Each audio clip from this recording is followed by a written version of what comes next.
Hello everyone, welcome to our June Council meeting wrap-up. I'd like to start by congratulating Mr. Chris Minns, member for Kogarah, on his new role as Leader of the Opposition in the New South Wales State Parliament. Chris is one of 4 state MPs who represent Bayside. It's always a pleasure for the community to have one of their own chosen to lead, and I'm sure Chris will do an outstanding job. At our last council meeting, I had the privilege of announcing and congratulating the recipients of our annual community grants. I'm delighted to say that council has been able to offer over $100,000 in financial support to 33 community projects. To give you an idea of the different projects supported, there's a water bottle refill and recycling project. There's a program to raise awareness of dementia through intergenerational activities. There's an Art for Wellbeing project for migrants and refugee women, as well as improving existing activities by enabling organisations to purchase new equipment. When these projects are all up and running, they will certainly make our community a better place. The debate around rate harmonisation continues and is something we have to do as part of the amalgamation process and to set our budget for the coming year. Council voted to implement rate harmonisation over 4 years, starting from the 1st of July 2021. The good news is that the increase will be gradual and spread over 4 years and not done in one hit as previously mandated by the state government. One of the more complex items on the agenda was the Draft Local Environmental Plan 2021, referred to as the LEP.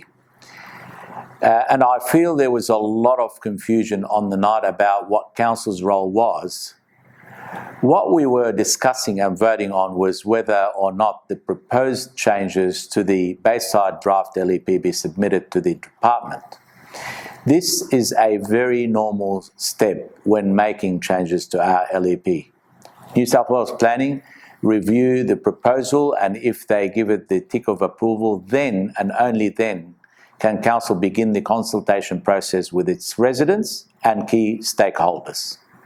To make the proposal easier for everyone to understand, we dealt with them as 4 separate items.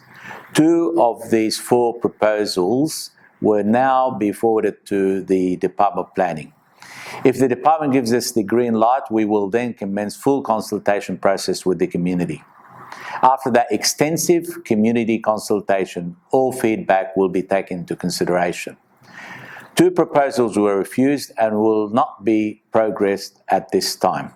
I would like to make it clear that your councils were not approving changes to the LEP. We were simply complying with the legislation. That means before going out for public consultation.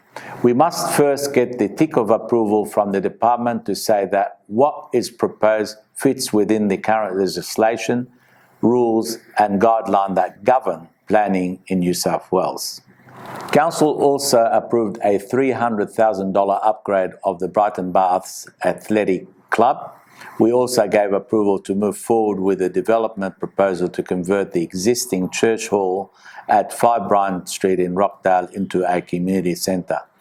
We also approved the design and construction of a number of council-branded picnic shelters to be installed in several parks across Bayside, including Bona Street Reserve in Arncliffe, Shepherd Parade Reserve in Bardwell Valley, Tierney Avenue Reserve in East Garden, Todd Reserve in Mascot, and Scarborough Park in Kogarah. I'd like to also remind you that our next council meeting will be held on Wednesday the 14th of July 2021, and it will also be live streamed on our Facebook page. The paper for this meeting will be published on Council's website by Friday the 9th of July 2021. Thank you.